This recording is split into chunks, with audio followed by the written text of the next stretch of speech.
Assalomu alaykum. Bugungi darsimiz turkchada bor, yo'q, ha, yo'q, emas so'zlarini o'rganish bo'ladi. Xo'p, demak, boshladik.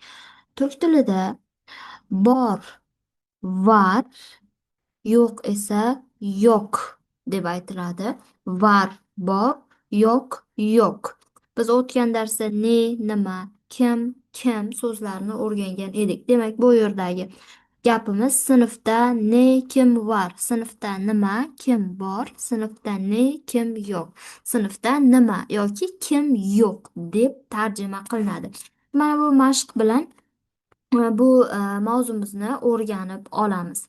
Demak, bizdan so'ralayotgan narsalar pastda turibdi rasmlari bilan bu so'zlarni ham o'rganib ketamiz. Demak, sinfda nima yoki kim bor? Demak, savoli: sinfda birinchisi kitob varmi? Varmi? Evet, var. Görüyoruz buralarda. Burada açıyorum. Kitap var. Sınıfta defter var mı? Sınıfta defter var. Defter, daftar. Sınıfta sıra var mı? Sıra parta degani. Mana bularni hammasi parta hisoblanadi. Evet, var.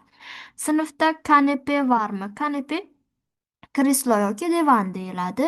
Yo'q. Sinfda sandalye varmi? Sandalye degani stul degani. Muhtamalan mana bu o'qituvchida yoki o'quvchilarni o'tirgan stuli sandalye deyiladi. Sandalye, stul. Demakki bor. Keyingisi, sinfda bebek varmi? Bebek yo'q. Sinfda bebeğin ne ishi var, değil mi? Yo'q. Sinfda masa varmi? Evet, bular masa. Yuqorida sıra dedik. Demak, stol bilan stul tursa, ikkalasi birgalikda parta sira bo'lar ekan, alohida esa masa va sandalye bo'lar ekan. O'shaning uchun var. O'rgatman. Sinfda o'rgatman varmi? O'rgatman o'qituvchi degani. Sinfda evet, o'rgatman var, değil mi? Xo'p, keyingisi, sinfda o'ranchi varmi? O'ranchi talaba degani. Evet, bular talaba. Yani öğrenci. Evet, var. Sınıfta ayakkabılık var mı? Ayakkabı, oyoq kiyim. Ayakkabılık esa oyoq kiyim turadigan joy, narsa degani. Bu yerda ko'rinmayapti. Yo'q. Keyingisi. Sinfda lamba varmi? Qaraganimizda tashqarisi qorong'u, bu xona yorug'. Demakki, sinfda lamba var. Büyük ihtimalle var. Xarita varmi? Hayır, burası harita gözükmüyor. O yüzden yok. Telefon var mı? Baktığımız zaman insanların önünde böyle telefon gözükmüyor. Yok. Silgi var mı? Silgi o'chirg'ich degani chizgan qalamni o'chiradigan yoki doskani o'chiradigan har qanday biror narsani tozalaydigan, o'chiradigan narsa turk tilida silgi deyiladi. Bu yerda muhtamalan vardir. Var diyelim. Keyingisi esa bilgisayar. Bilgisayar ham kompyuter. Bilgisayar deyiladi. Bilgisayar var. Xo'p, demak, bor, yo'q o'rganib oldik. Var, yo'q, bor, yo'q ekan. Keyingi o'rganadigan mavzumiz esa evet, hayır ve değil. Değil. Hop. Evet, ha, hayır ise yok. Değil, emas degani. Değil, emas degani. Demak, endi ko'ramiz. Xo'p, biz biror bir narsani tasdiqlash uchun ha so'zini ishlatamiz. Bu turk tilida evet deyiladi. Masalan, sinfda kalem varmi? So'raldi. Kalem varmi? Evet, sinfda kalem var desak, biz tasdiqladik. Ha dedik. Mana shu evet bilan aytiladi. Agar yo'q, qalam yo'q demoqchi bo'lsak, hayır, sinfda kalem yo'q deymiz. Ana shu yerdagi xayr esa yo'q, sinfda qalam degan ma'noda keladi. Demak, mana bu yerda ham beryapti. Sinfda defter varmi? Tasdiqlasak, evet, sinfda defter var yoki evet var ham desak bo'ladi. Ha, bor shaklida. Agar yo'q bo'lsa, sinfda bardak varmi? Bardak stakan degani. Bardak stakan. Hayır, sinfda bardak yo'q. Ya'ni yo'q sinfda bardak. Hayır, yo'q deb qisqa javob bersak ham bo'ladi. Mana bu yerda ko'rib o'tamiz. Demak, sinfda kalem varmi? Diyelim, evet. Sınıfta kalem var. Sınıfta polis var mı?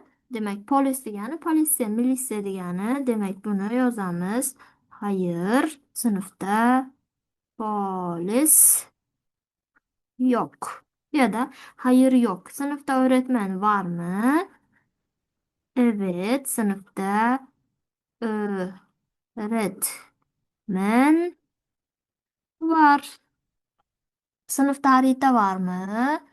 Bakacağız. Hayır, sınıfta harita yok. Demek hayır deganimizda yok yozamiz. Evet deganimizda var yozamiz. Sınıfta cetvel var mı? Cetvel degan chizg'ich degani. Evet. Sınıfta cetvel var. Sınıfta top var mı? Hayır. Sınıfta top yo'q shaklida bo'ladi. Endi oxirgi so'zimiz dil qoldi. Dil emas degani. Demak, mana bu yerda ko'ryapmiz. Dil degan emas degani. Masalan, bu qalammi? Yo'q, bu qalam emas. Masalan, sen o'qituvchimisan? Yo'q, men o'qituvchi emasman, degan javoblarda ishlatiladi. Mana bu yerda öğretmen sınıfta mı deb so'rayapti. Biz yuqorida ko'rdik. Öğretmen o'qituvchi degan. O'qituvchi sinfdami deyapti. Hayır, öğretmen sınıfta değil. Kütüphanede. Yo'q, o'qituvchi sinfda emas.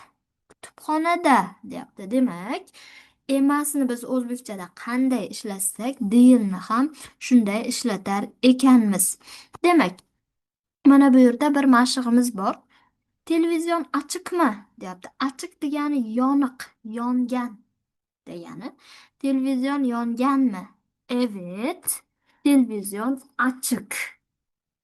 Televizyon açıkmı? İkincisiga o'tyapmiz. Endi ko'ryapmiz. Televizyon açıkmı? Yo'q, değil mi? Hayır. Televizyon qisqartirib yozyapman.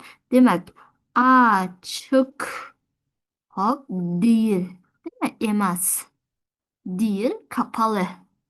Kadın uzun boylu mu?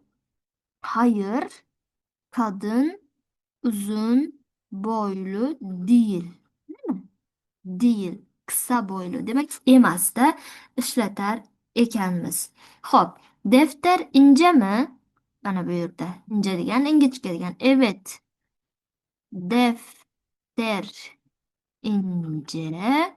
Kitap ince mi? Hayır, kalın değil mi?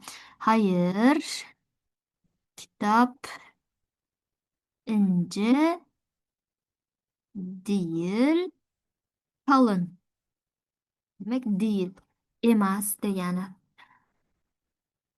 Evet, bugünkü dersimiz bu kadar. Kendinize iyi bakın.